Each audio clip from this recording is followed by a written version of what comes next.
جڑواں شہروں اسلام آباد اور راولپنڈی سمیت پنجاب کے مختلف علاقوں میں موسلادھار اور طوفانی بارشوں کے بعد پیدا ہونے والی سیلابی صورتحال نے ایک بار پھر بنیادی سوال کھڑا کر دیا ہے کہ کیا ہم بطور ریاست اور معاشرہ قدرتی آفات کا مؤثر مقابلہ کرنے کے لیے تیار ہیں۔ گزشتہ رات سے اب تک صرف راولپنڈی اور اسلام آباد میں 250 ملی میٹر سے زائد بارش ریکارڈ ہوئی، جس سے نالہ لئی میں پانی کی سطح خطرناک حد تک بلند ہو گئی ہے۔ خطرے کے سائرن بجنے اور گوال منڈی میں انخلا کی وارننگ جاری کرنے کے باوجود شہریوں کی مشکلات ہے کہ کم نہیں ہو سکی۔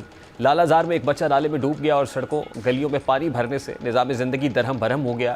یہ صورتحال بتاتی ہے کہ بارش کے فوری بعد ایمرجنسی تو نافذ کی جاتی ہے، لیکن اس صورتحال کا مستقل حل آج تک نہیں نکل سکا۔ اسی طرح چکوال، کلر کہار اور گرد و نواح میں 423 ملی میٹر بارش کے بعد جو تباہی ہوئی وہ محض بارش کی شدت کا نتیجہ نہیں بلکہ ہماری اپنی کوتاہیوں کا عکس بھی ہے۔ تاریخی کٹاس راج مندر زیر آب آنا ہو یا پھر لہرابی ڈیم کا ٹوٹنا، یہ سب انسانی غفلت کی داستانیں ہیں۔ اب وزیر اعظم شہباز شریف کی ہدایت پر راولپنڈی اور اسلام آباد کے شہریوں کو صاف پانی کی فراہمی کے لیے ٹاسک فورس ضرور قائم کر دی گئی ہے، لیکن اصل سوال یہ ہے کہ یہ سیلابی صورتحال کیوں پیدا ہوتی ہے۔ اس کی بڑی وجہ پوٹھوہار کے قدرتی آبی راستوں اور نالوں پر بے ہنگم تعمیرات ہے۔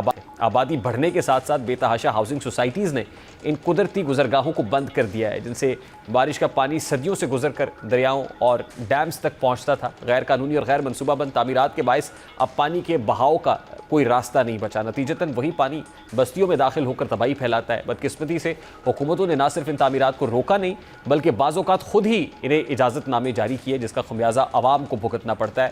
یہ بات بھی قابل غور ہے کہ شہروں کی سطح پر نکاسی آب کا نظام آج بھی پرانائی کی توسیع اور گہرائی کا منصوبہ برسوں سے فائلز میں پڑا ہے، لیکن عملی پیش رفت نہ ہونے کے برابر ہے۔ اسی طرح اسلام آباد کے کئی سیکٹرز زمین میں برساتی نالے قبضے کی زد میں، اگر حکومت واقعی سنجیدہ ہے تو فوری طور پر ان نالوں کو اصل شکل میں بحال کرنا ہوگا۔ ایمرجنسی اقدامات کی بجائے یہاں طویل مدتی لانگ ٹرم پلاننگ کرنی ہوگی، جس سے یہ معاملہ فیوچر میں سر نہ اٹھائے۔